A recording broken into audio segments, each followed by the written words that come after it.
Welcome to the Arrington Gavin Show. Real talk, big opinions, and fearless conversations. From the front lines of politics to the latest in pop culture. From breaking sports headlines to the stories that move the world. Nothing's off limits, and nobody's holding back. Arrington Gavin is here to break it down, build it up, and keep it all the way real. So turn it up, lean in, and let's get into it. This is the Arrington Gavin Show. What is going on, ladies and gents? Welcome to the Arrington Gavin Show, your go-to spot for sharp insights, bold opinions, and unfiltered takes on the biggest stories of the day, whether it's politics, sports, pop culture, or the latest buzz. Look, we're diving deep and keeping it real, so please do me a favor, kick back, stay informed, and get ready to join the conversation. Look, on tonight's conversation, I'm thrilled to have on a special guest, Mr. OZAN DURAN. We're continuing our conversation with candidates running to represent the people of Chesapeake, my home city, because as you know, I talk a lot about it here on the program, the importance of local government. We see a lot what's going on a national level out in Washington. I know it is a hot ass mess because we have an individual who I don't know. I mean, he cares more about his tan than he does the people. I don't know. I'm just saying he does a lot that just really ruffles a lot of feathers. But the issues that occur in Washington trickles down on a state level, trickles down on a local level, and it's up to you to continue to stay informed, be knowledge, and on top of that, we got to keep our elected officials accountable. Pay attention to what goes on in your backyard. Check out your local city websites on who serves what position, what's their track record. You have to continue to stay informed and keep these elected officials accountable, because at the end of the day, they work for you. Okay, you are the boss of them. Your taxpayer dollars help fund their salary, so they work for you, and it's just important at the end of the day. But joining us, as I mentioned, is Mr. OZAN DURAN. He's an independent candidate running for Chesapeake City Council. We'll discuss why he's running, the issues he believes deserves the most attention, and how he hopes to serve residents without the backing of a major political party. From growth and public safety to taxes, infrastructure, and transparency, we'll cover the topics that matter most to Chesapeake voters. So again, you all are in for a treat. Thank you so much for taking the time out of your busy schedule to tune into yet another great conversation here on the Arrington Gavin Show. As you know, we drop new episodes weeknights at 7 p.m. Eastern Standard Time on YouTube and wherever you get your podcasts, whether that's iHeart, Spotify, Apple, just to name a few. We're available on all podcast platforms. You can also listen to us on the radio airway. Shout out to our affiliates.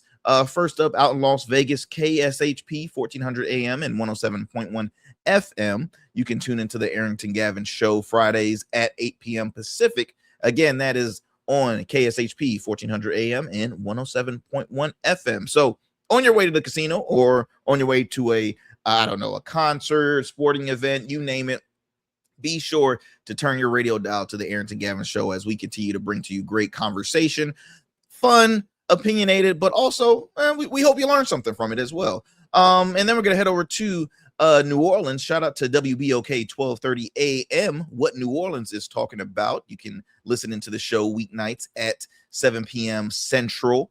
Again, that is WBOK 1230 AM, what New Orleans is talking about.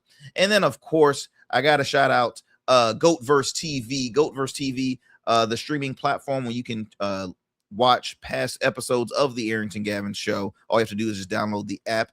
It's free. It's available on the App Store, Google Play Store, Roku, as well as Amazon Fire TV. And lastly, if you are watching this video and you're new to the show, do us a favor, subscribe to the show. If you like what you see, you get to have updates on new episodes, as well as just added content that we add to this channel. We have a goal to hit 5,000 subscribers by the end of the year, so please continue to help grow this channel. We see growth each and every day with new subscribers, and I could not thank you all enough, because I have fun doing this. As you know, I'm a long-winded guy who just loves to talk. I love conversation. I love getting to know new folks and folks that are doing great things in their community, or that just has a heart of doing what's right. And so again, I'm excited of what we have coming forth. We've had on so many great candidates and elected officials. We've been interviewing folks from running for Congress, not just here in the Commonwealth state of Virginia, but from Connecticut. We have some folks out in Massachusetts, California. We have a Florida. We got a number of people, Tennessee. We have a number of folks that we have been reaching out to, not reaching out, but having conversations with along the way. And of course, talking with local candidates as well, because it's very important to know what's going on a local level. All right, family. Hope you all are having a wonderful day today. I don't know about you. I was just sharing with our guests before we got on. I am trying to handle this heat. Okay, it is hot when, to the point where I can start making some eggs outside, man. It is like 100, I think it said 100 degrees outside. And see, here in Virginia, especially, the Hampton Roads area, we have it's very humid heat. It is very, very humid heat. And I was it was funny because I'm in the process of just improving my yard, and we got a gentleman who comes to take care of it like every couple of weeks, right? Because I'll be honest, I have no green thumb. I tried prior, and if you look at it, you're gonna be like, Arrington, what the hell were you thinking? And yes, okay, I get it. So I had to call some of the experts, and so a buddy of mine who's an expert, he had seeded it and everything. He said, hey, look, you're gonna have to water it twice a day, at least for the next 7 days. I'm like, okay, boom, got it. So I've been doing my part. It's a couple of dry patches. So I'm like, let me water it. And yeah, on my way to the office today, man, I got out there 2 seconds, just like you would have thought a rainstorm just rained over me. I was sweating like crazy. It was too hot. I don't like the heat. I really don't, man. Give me 75 and under. That's perfect. That is what I'm talking about. But on one case though, I do need to lose some weight, so maybe I need to stand out there in the heat, lose some water weight. I don't know. But it was ridiculous out there. But yeah, I hope y'all just stay hydrated. And what else is new? Oh, some new movies that are coming out too, because we do a segment called Arrington's Movie Review. I have yet to see the newest scary movie. I plan on seeing it, but I mean, it's been out for so long. I'm just gonna wait until it probably comes on a streaming platform, because I just feel like that's the best way to do it. So but I still love going to the movies though. Like, a lot of folks really don't enjoy going to the movies. My wife and I, we love going to the movies, and I even like catching those early movies. I'm a young old man. Let me give me an early movie during the daytime, because I don't want to go out in the dark with all these youngins out here, making up noise and stuff. I'm like, I used to be one of them. I'm like, okay, I'm ready to just let me just watch this movie. Sometimes the movie's watching me more, especially at night. But yeah, we're gonna be doing Arrington's movie review very soon. I think Tyler Perry. I just heard Tyler Perry has another a new rendition of Why Did I Get Married that's supposed to be coming out soon. So I'll give a review on that, because that's been a long time since the second one came out. I think that's all I got for y'all. I think that's all. So look, my friends, what we're gonna do now, we're gonna head to a commercial break. When we come back, I'm gonna have on Mr. OZAN Duran, again, independent candidate running for Chesapeake City Council. Do not go anywhere. Don't change that dial. You're listening to the Arrington Gavin Show. We'll be right back after these commercial breaks. Every man has a story to tell. Your ambitions, your achievements, your legacy. Your suit should reflect that story, crafted precisely, designed for impact, and tailored exclusively for you. We work with only the finest fabrics, luxurious wools, silk, linen, and blends from world-renowned mills in Italy, the UK, and India. These fabrics are the foundation of custom suits that exude elegance and stand the test of time. But a suit isn't just about fabric, it's about fit, and it's about confidence, and it all starts with you. When you work with me, you'll receive a personalized consultation, whether in person or over Zoom. Together, we'll explore your vision and discuss your needs. And we're gonna bring your ideas to life. My journey as a designer includes apprenticing under New York-based designer Clavon Leonard, showcasing collections at New York Fashion Week, Algeria Fashion Week, and the prestigious Baltimore Met Gala. That experience is what we bring to every suit we create, from weddings to corporate events and everything in between. We specialize in crafting one-of-a-kind suits for life's most significant moments. Dapper Luke has been recognized as one of Baltimore's best menswear in 2023, and I was honored to be one of the 10 designers selected for the prestigious Baltimore Met Gala. With over 900 satisfied clients, we proudly serve Virginia Beach and Baltimore, bringing world-class designs to these incredible communities. We don't just make suits, we craft confidence. Your suit will fit your body, your style, and it will tell your story. Book your free online personal consultation today. Visit www.dapperluke.com. And we still in traffic. I don't look familiar, do I? Not in this seat. Hey, what's that you listening to? Here to host today. Hey, turn it up. With me? Yeah, that's that new GoVerse app. I got you. So y'all want to know where the goats are? They're off on the sidelines. Looking for fresh, relevant content wherever you go? What was the name of that he said? Introducing GoatVerse TV. GoatVerse, that's what it's called. The free streaming app that brings you the best podcasts, current events, and thought-provoking opinions all in one place. Download it now from the Apple Store or Play Store. In Goats, we trust. 6'10", number 1 pick, 16 seasons, College Player of the Year, All-Rookie Standout. Joe Smith built a career on grit, consistency, and showing up. Greatness isn't just about the game. It's about how you show up every day. Rugged Evolution now offers body care products for every man, because not every man wears a beard, but every man deserves care. Greatness doesn't fade. It evolves. Rugged Evolution Beard Care. Every beard deserves to be legendary, and every man deserves care. I'm Aaron Phillips. Join me Saturdays at 12:30 as I host The Voice of 757.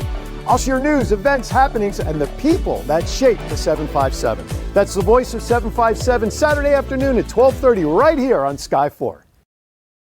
All right, family, welcome back to the show. Welcome back. As I mentioned earlier, we have a special guest on that is waiting so patiently backstage, and so I'm going to head and bring him on, Mr. OZAN DURAN. Again, he is an independent candidate running for Chesapeake City Council. OZAN, how are you doing, my friend? I'm doing well. Thank you for having me here. Man, well, thank you for taking the time out your busy schedule, because, again, running for local office, running for any office is not easy. You know, it's not an easy task. It requires a lot of time, a lot of strategy, X, Y, and Z. Before we get going with the further conversation here, can you at least share with our audience that is, not familiar with you, just a brief background about yourself? Sure. So I have a degree in applied math from ODU. I previously served as the debt management specialist for the finance department in the city of Norfolk, financing the bond deals that basically allowed the city to function as needed, building schools, bridges, and that kind of thing. So I have an in-depth knowledge into what it takes to finance given projects. I just finished up my second year in Norfolk Public Schools as a high school math teacher, a fully licensed one. And I previously was a contractor with my dad doing home improvement, as well as from concept design all the way to delivery of houses. And then I remember hearing about your lack of a green thumb a little bit. But I have extensive agricultural background in harvesting olive oil from olive trees back in Turkey. So I believe who doesn't love olive oil?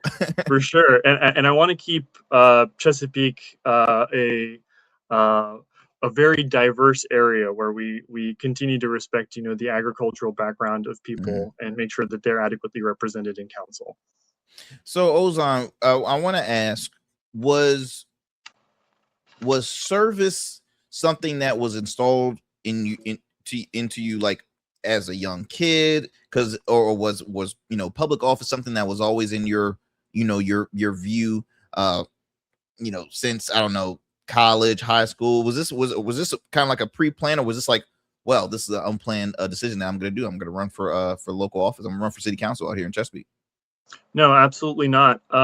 So the reason why I'm running is specifically because I see a significant lack of listening to people. I see that there are a lot of concerns that Chesapeake residents are raising. And I see a lot of inequity in how things are taking place in the city. And I wanted to be a voice to that. I was further pressured into doing this when my local school was announced as being closed without any analysis or data to support it. And as I dug into this, I found that there's a very different story that's just not being told. There's just convenient numbers that are being put out there, such as declining enrollment, when this school actually has increasing enrollment and happens to be one of the prize jewels of Indian River. and it would be creating these immense problems for all of the parents and educators in Indian River in the case that it's closed. So those were all huge motivators for getting me to run, in addition to, having my background in finance. Knowing how to get things done within the city is motivating me to run. You mentioned, I think in the beginning of that answer, the transparency. Not a lot of folks answering questions from the residents and ignoring. If you don't mind being a little, like, could you expand that a little more? Because that's something I feel like is an ongoing issue that folks in their own community, not just here in Chesapeake, but outside of Virginia, I mean, is struggling. Transparency is like a big key thing. It's one of my words of the year is transparency. I've had the opportunity to interview a lot of candidates, and the first thing they say is, they want to bring better transparency. If you don't mind expanding that, like, is it specifically like, I guess majority of council not telling folks at all, the truth, or like, I mean, I'm if you don't mind expanding when you mention that. Sure. So I do want to specify this is about the school board, not city council in particular. Okay. Even though my run is for city council, I am currently mainly criticizing the school board in their lack of transparency. That being said, a majority of operations at the city level also lack the transparency. In general, it's a bad idea to be releasing data that doesn't support your conclusion. So if you have a specific project in mind, it would be in your best interest to present the data in a way that reflects or supports your argument rather than counters it. The city of Norfolk does an okay job with actively showing both sides, the pros and cons, but Chesapeake in general usually only shows the pros to enacting their goal rather than showing the negatives. So in this case, for example, saying that, hey, Chesapeake at large has declining enrollment numbers and then refusing to talk about, but at the granular level, these two schools actually have increasing enrollment because they're doing well. And these other schools, they were doing poorly, and that's why parents are pulling their kids out of the school. They don't like for that type of data to be shown in the public when they're trying to get a plan passed. Wow. Separately, in terms of the transparency, I have put in FOIA requests. So that's a Freedom of Information Act. So we as Virginia citizens have the right to the underlying analyses that were performed by city officials and employees. We're paying for that with our tax dollars. So if you read the definition of FOIA, it's specifically intended to communicate to the citizens the reasoning or otherwise the work product that led to a given conclusion. So in my FOIA, I requested the analysis and they did not provide it. In fact, they're also required to disclose redactions in documents when they redact things, and they did not disclose redactions from Excel files. They withheld charts that would have otherwise undermined their position. And in the case of wholesale redaction, they're supposed to talk about how many files are redacted. They also did not provide that. So I'm going to be likely filing a writ of mandamus to force or compel the Chesapeake Public Schools system to actually release the data that we paid for. So Ozan, with the issues that you're seeing happening on school board, and I'm just curious, not trying to sound like a smart ass when I ask it, but like, why not run for school board? And because you're running for city council, what made you say, let me make a run for city council? Correct. So my coalition, we collected 1,000 signatures to get 5 people to run.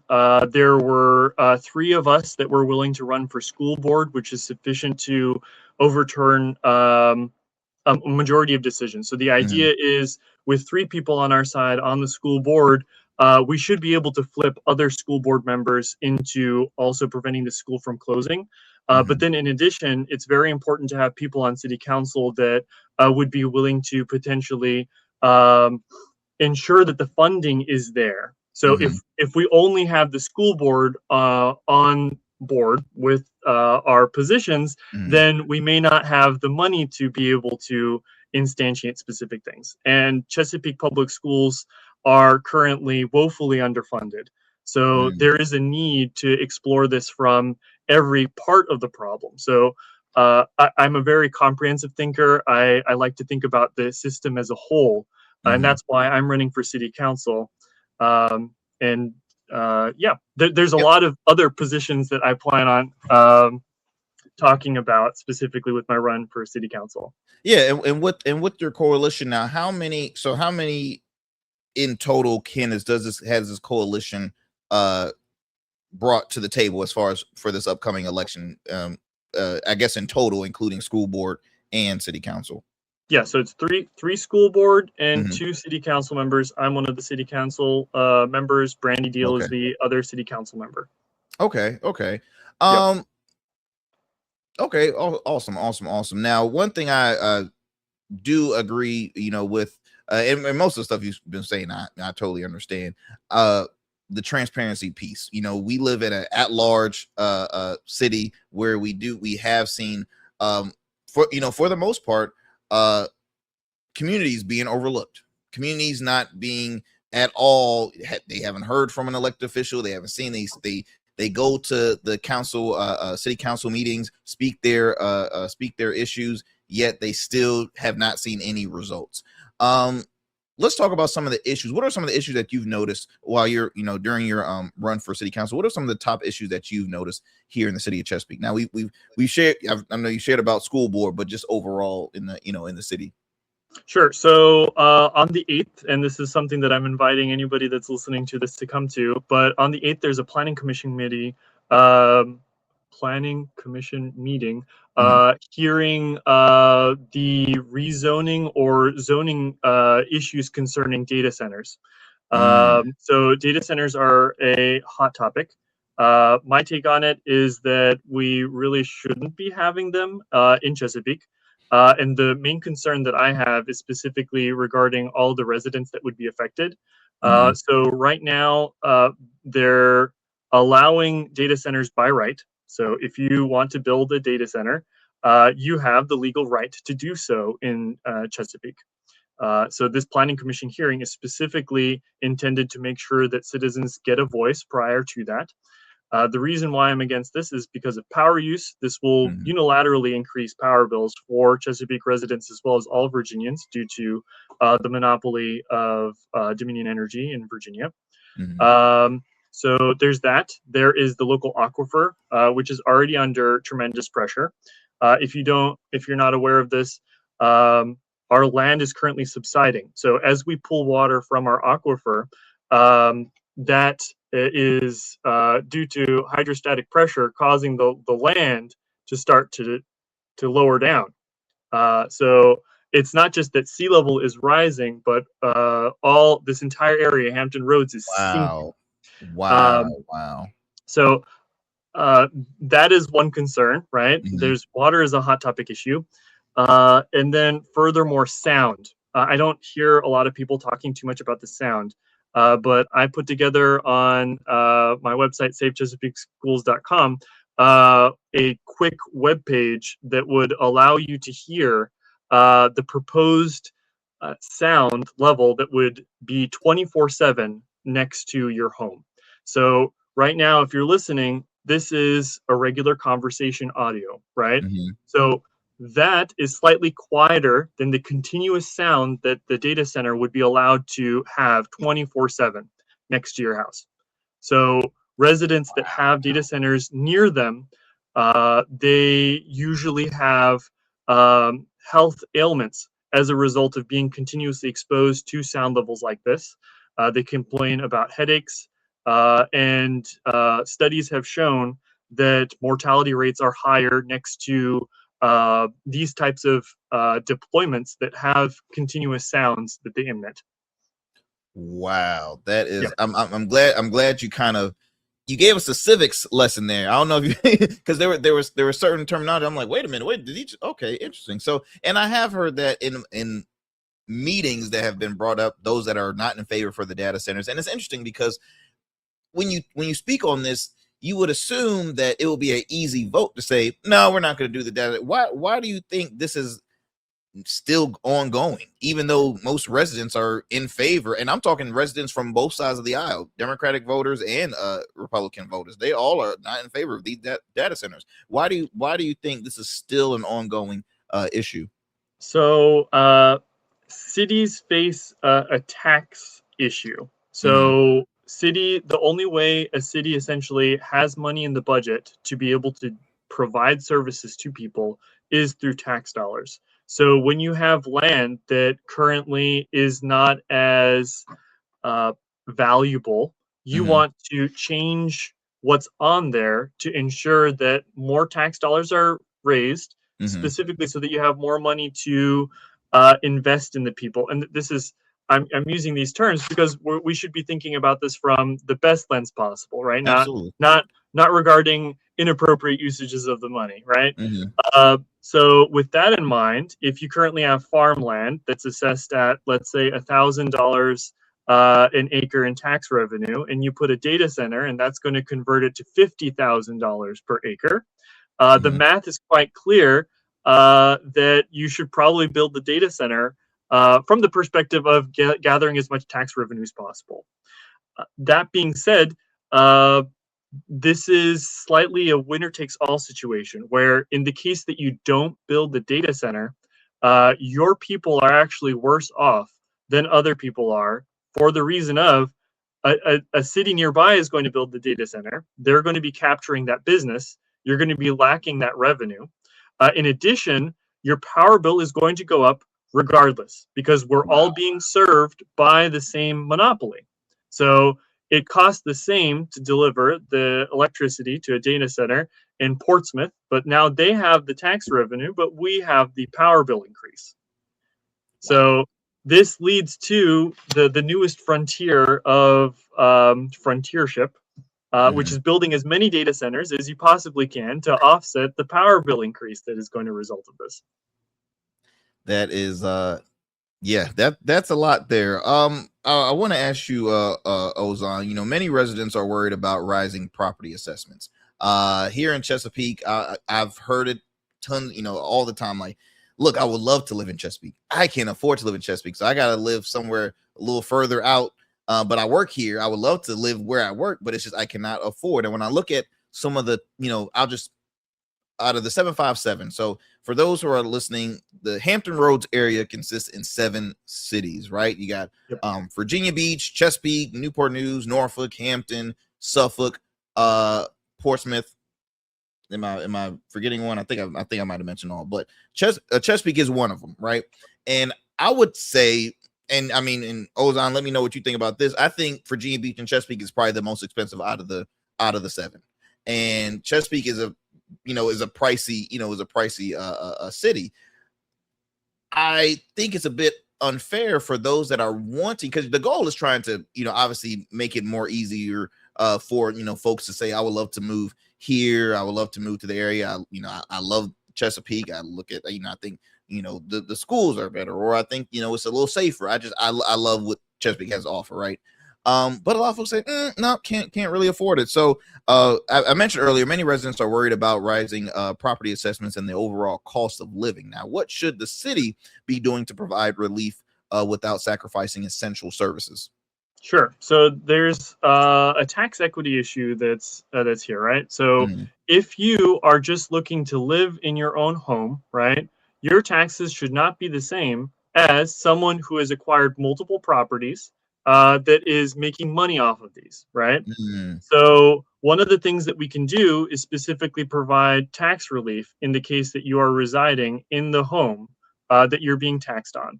So my proposal would be the first $250,000 of your house value would be tax exempt. So if you live in your house and your house is worth $250,000, you would have no real estate tax. Furthermore, you can also provide personal property tax relief. So the first $40,000 of your personal property tax can be fully relieved as well. So if you own, let's say, 2 cars that are worth $20,000 a piece, your personal property tax for those cars would be 0. So how do we do that? Doesn't that sound like there's going to be a huge tax loss, right? So we do that by changing what the tax rate currently is. So right now we actually have the lowest assessed tax rate. I was about to bring that up. Yeah. So it's 1.01 per $100 is the current tax rate. If we were to change that to 1.63 to 1.77, now the reason why the numbers are vague right now, yesterday I got off the phone with the Office of the Real Estate Tax Assessor's Office, and I was asking for specific percentages regarding how many people would be qualifying for this program. They were not able to tell me that. So unfortunately, that's a transparency issue, right? They're currently not collecting this data to be able to provide it for me to even make this kind of a tax policy proposal.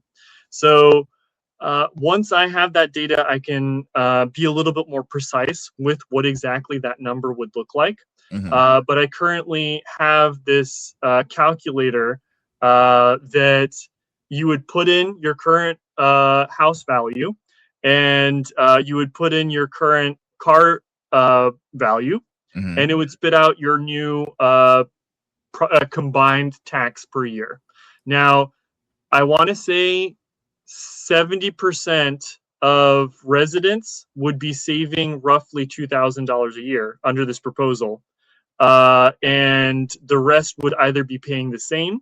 So that goes for, let's say, 10%, I think, end up paying roughly the same. So either they're only saving like $200 or paying an additional $200, and then that last 10% has an increase in, I want to say, 1,000 or 1,500. Okay, so I'm going to cut you off. I kind of want to respond just to make sure I'm understanding this right, because I'm not gonna lie, I'm a little slow. So okay, so the current is 0.01. No, so it's $1.01 per $100 in the value of your home is the current tax rate. And you mentioned to increase it or to lower that. I think you mentioned to increase it, correct? It would be increased, correct? Increase. So again, this is for audience members that is still, a bit like, okay, I'm trying to follow here. Yep. Increase in taxes, but saving money, like, correct. So when the first $250,000 of your home are tax exempt, right? Okay. If your house is worth $500,000, it's taxed on, let's say, $500,000, right? So if you do 1.01 per 100 on 500,000, you can do the math on what your tax bill would be. But under this new proposal, right, half of that is now being taxed. I got you. So the only houses that would have an increase in taxes would be $850,000 or more. I got you. And the reason why I brought that up, Ozan, because see, that's a quick way for misinformation to get out. Be like, this person. I mean, and again, I'm not here as a person that works for the Ozan campaign. I'm just saying in general for our listeners, it's a quick way to misinform folks, because people look at what's the word, almost like checkpoint words, like, wait a minute, he said increase in taxes. Oh my goodness, what do you? So I'm thank you for explaining that. Not only is there that reduction in taxes, but in addition, your personal property taxes essentially are disappearing, right? So if you own 2 cars that are worth $20,000 a piece, which currently, that's very easy to hit. If your car is on the road and it's not, I don't have good terms for them, right? If it's a reliable vehicle, let's say, right, it's going to be worth a lot for an absurd reason, which is basically dealerships choosing to keep inventory, right? Across the entire country, which is a completely different problem, right? But it's very easy to hit $20,000 in your car's value for 2. So you would pay no taxes on those, under my proposal. So the two would be working together, and almost nobody would have an increase in taxes. So it's across the board, we would have a cut in taxes. Okay, awesome. I want to move to public safety. That always continues to be an issue in the community, and really, I mean, public safety is always going to be an issue regardless of where you live.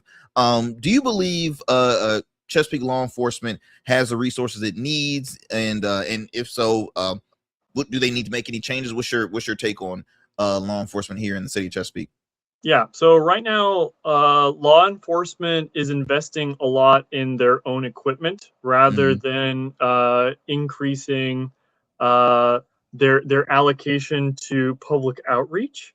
And it's very easy to do this specifically because it's easy to buy things rather than to go to these neighborhoods and talk to people, right? So my campaign has been doing a lot of talking to people. It is very difficult to do in this heat, as you had mentioned, right?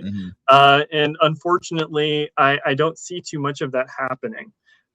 So ideally, we can ensure that there's adequate training, that our citizens have adequate access to resources where they don't have crimes of need, right?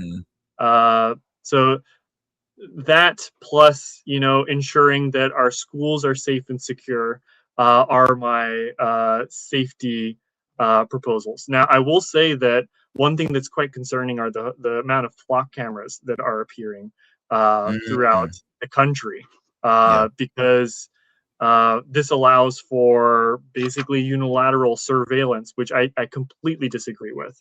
I think what's the reason, if you don't mind sharing, why you disagree with it?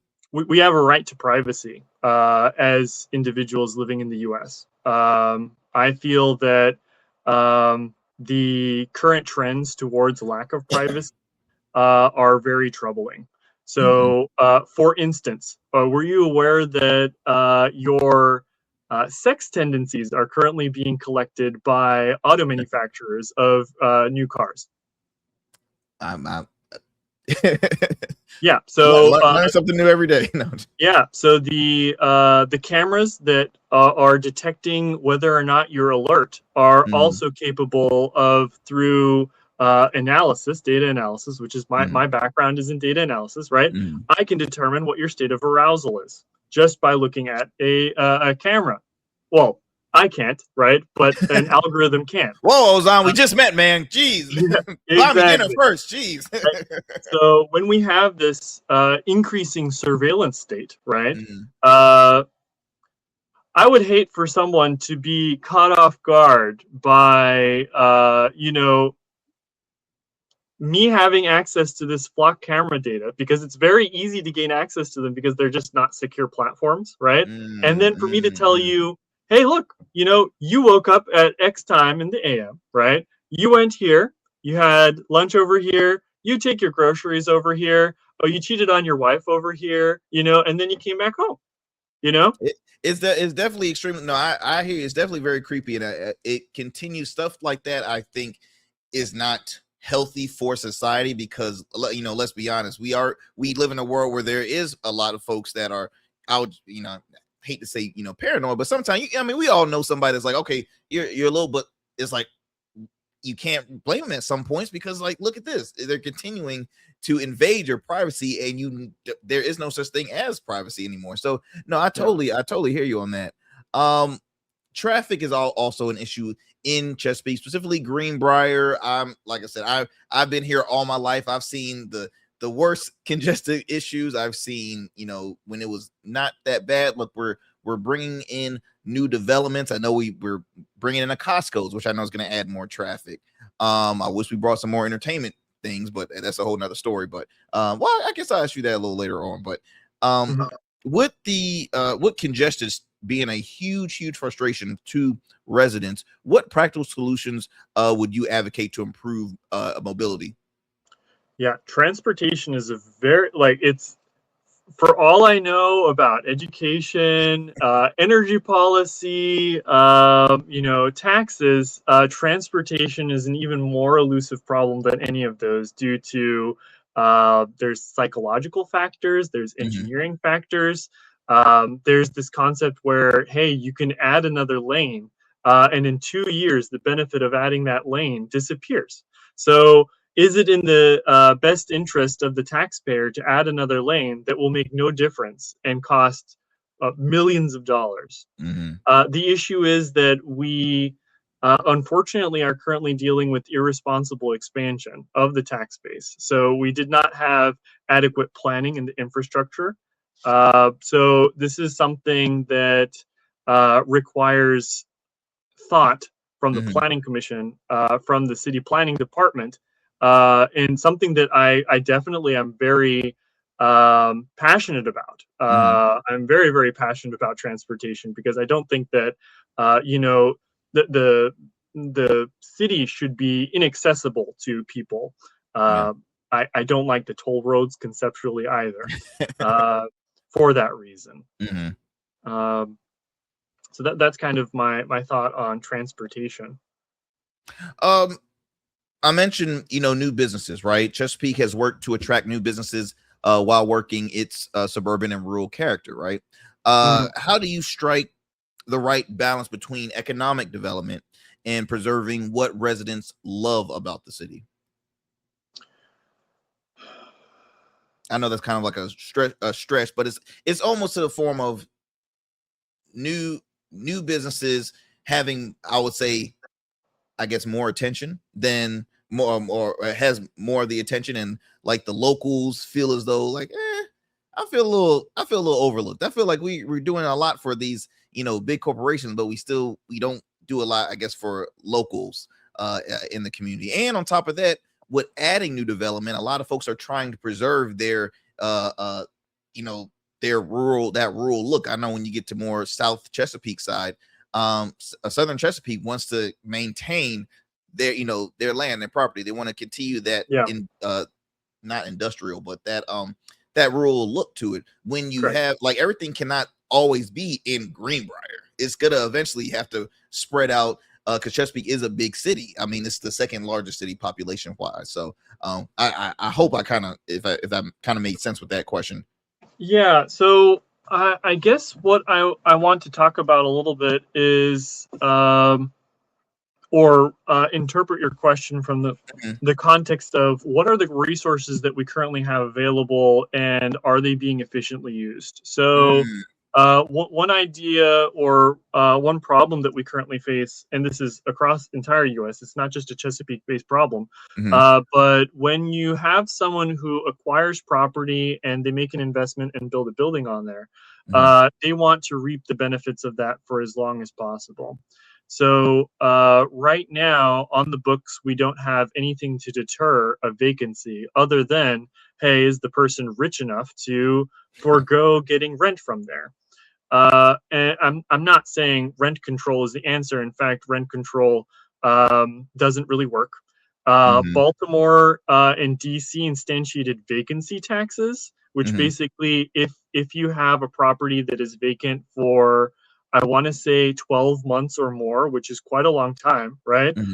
Then they have a doubling of the property tax. You'd think that this would be an incentive for the property owner to not leave it vacant, but studies have shown that it's not.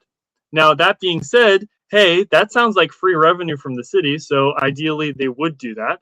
But I don't view that is the correct solution either. So we need to utilize the resources that we have.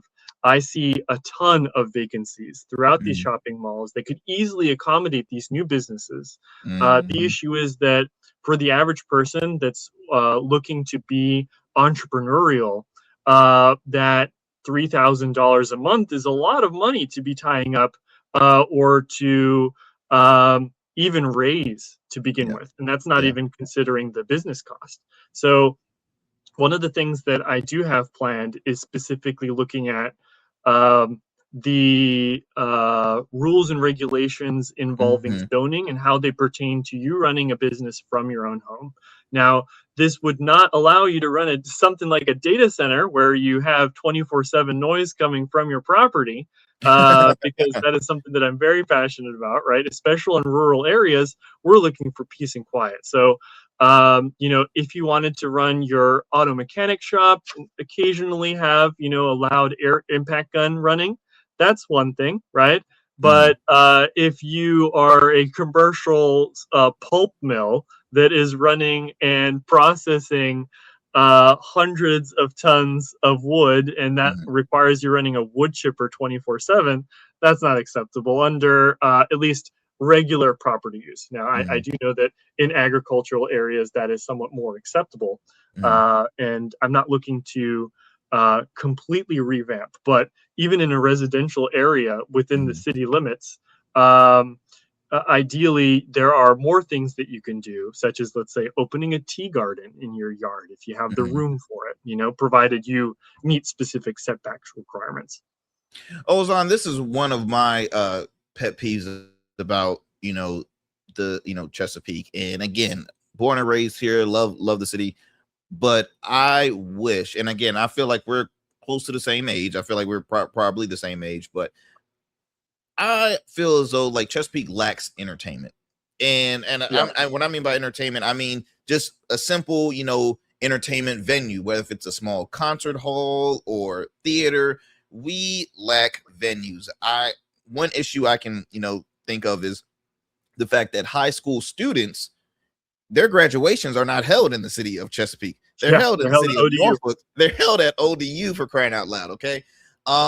Virginia Beach doesn't have that issue. I want to say, I don't know if Portsmouth, I don't know if I feel like Portsmouth might have one. They might be coming to Norfolk as well. But anyway, I'm talking about Chesapeake. We do not have any form of, entertainment for the, for the young adults. I remember as a kid, I used to always say, well, talking with friends, hey, we got to hang soon. Oh, for sure. Let's hang at, Virginia Beach or Norfolk.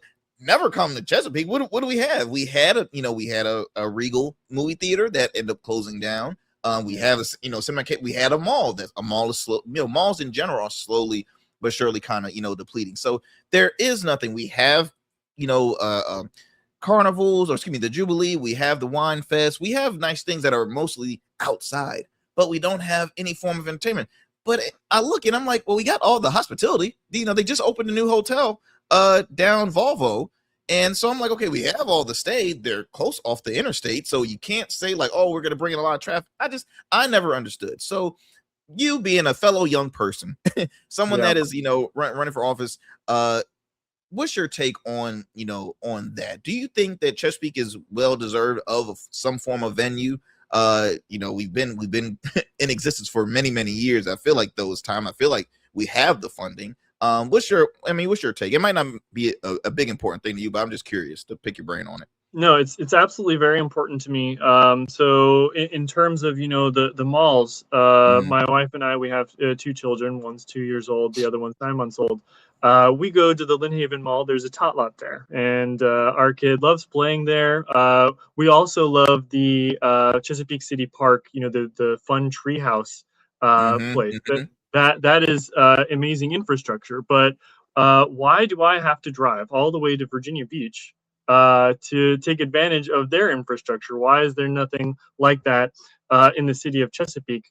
I do feel like this somewhat goes back to the small businesses problem, right? Where for the same reason that a small business can't start up as easily, there's also a lot of these large vacant buildings like Kmart's. I see them all over the place, and you're just like, well, why are they empty? And I do have some insight into why they're empty, but that will take quite a long time to actually explain. The main thing is there a way that we can incentivize them to allow other people to utilize that infrastructure without affecting their tax status? Because it's a write-off, and the building is valued according. It would jeopardize their loan status to allow it to be used in a different way. That's the main punchline. Wow. So ideally, we have all of this indoor space that is currently just vacant, abandoned, completely not used, and due to, I would say, draconian zoning laws and parking minimums, we have a huge amount of parking space, nobody utilizing this parking space. The parking space is contributing to the heat island, and just the problems keep cascading from there. If you had to reduce, I'm looking at my time, and I got maybe like 2 quick questions to throw in here.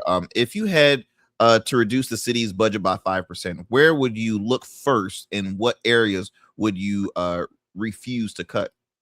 Oh, geez. Refuse to cut would be absolutely the education budget, and the education budget makes up actually a majority of our expenditures. And if you look at the CIP as well as the ACFR, the Annual Consolidated Financial Report, you'll see that we are currently, in terms of debt leverage, we're very, very leveraged.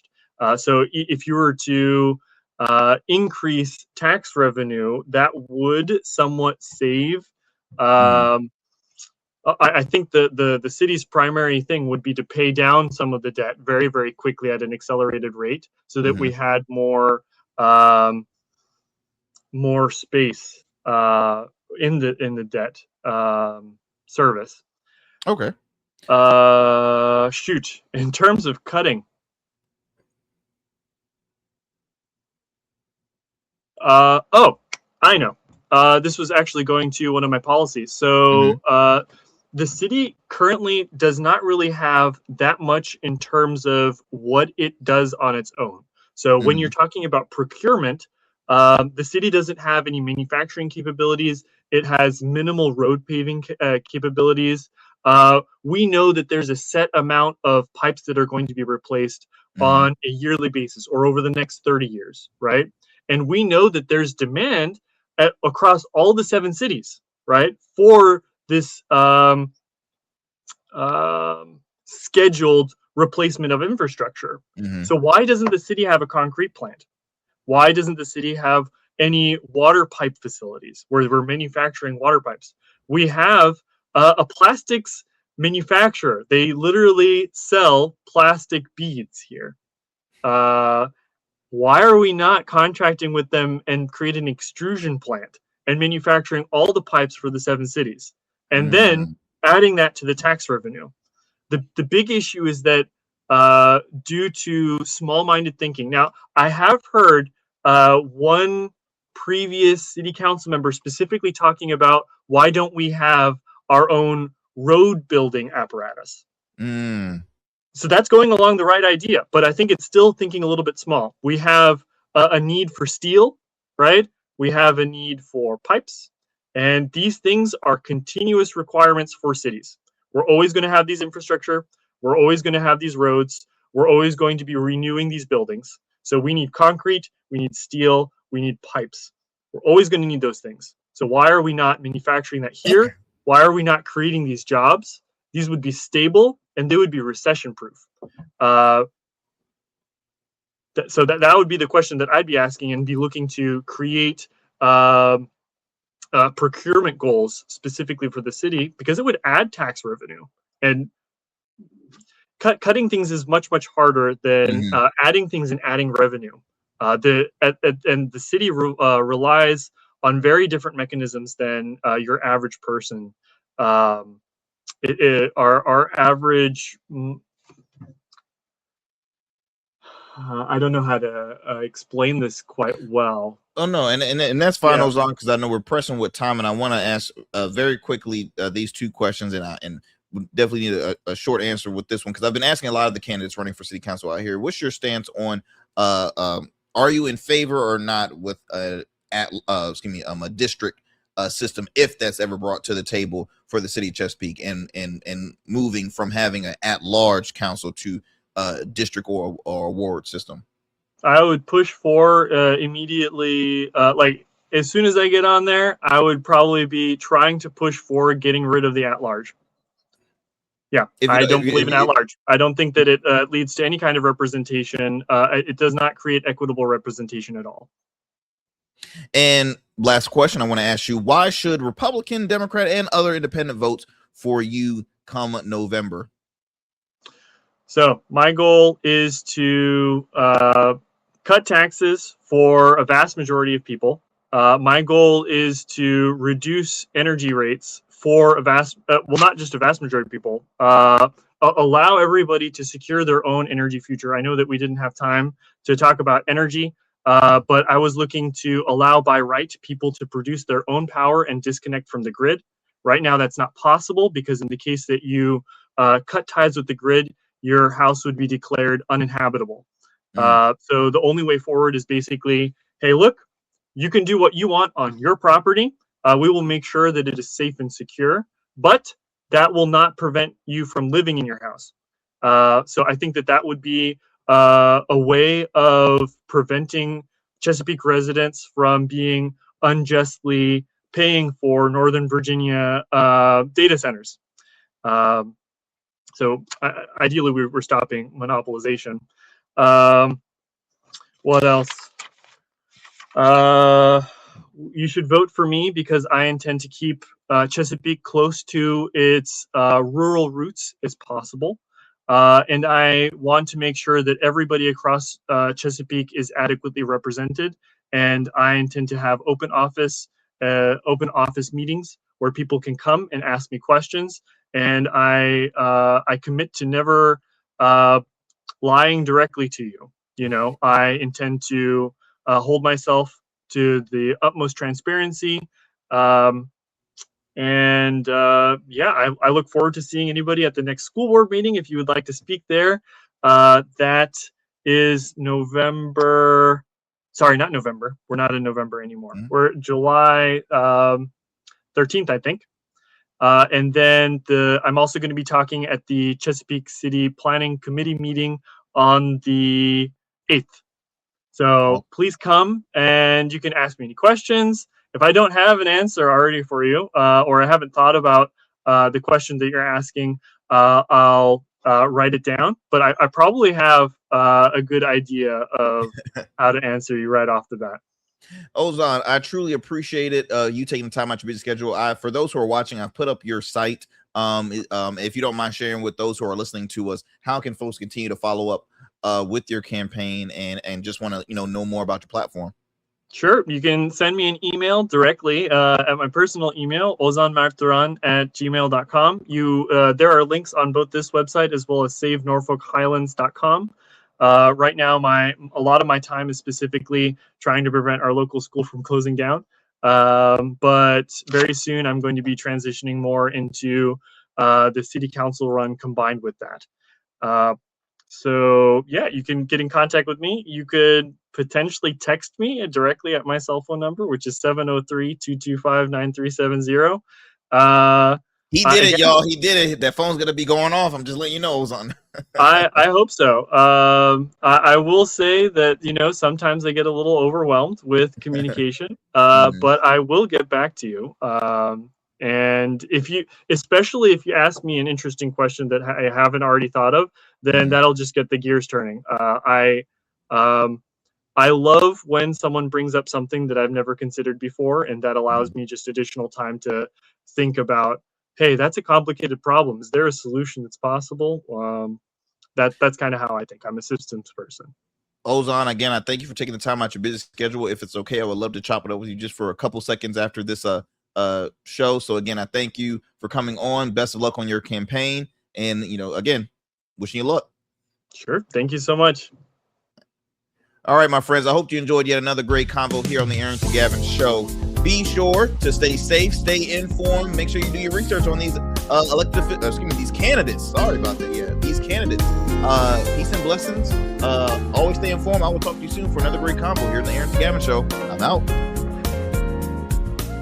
That's it for tonight on the Arrington Gavin Show. Thanks for tapping in and keeping the conversation alive. Don't forget, stay connected with us on all platforms. Follow at Arrington Gavin on Instagram, Blue Sky, and X, and subscribe to the official Substack for exclusive takes and deep dives you won't get anywhere else. We're here every weeknight, same time, same energy, same real talk. Until next time, stay bold, stay sharp, and stay true. That's what we do on the Arrington Gavin Show. Peace.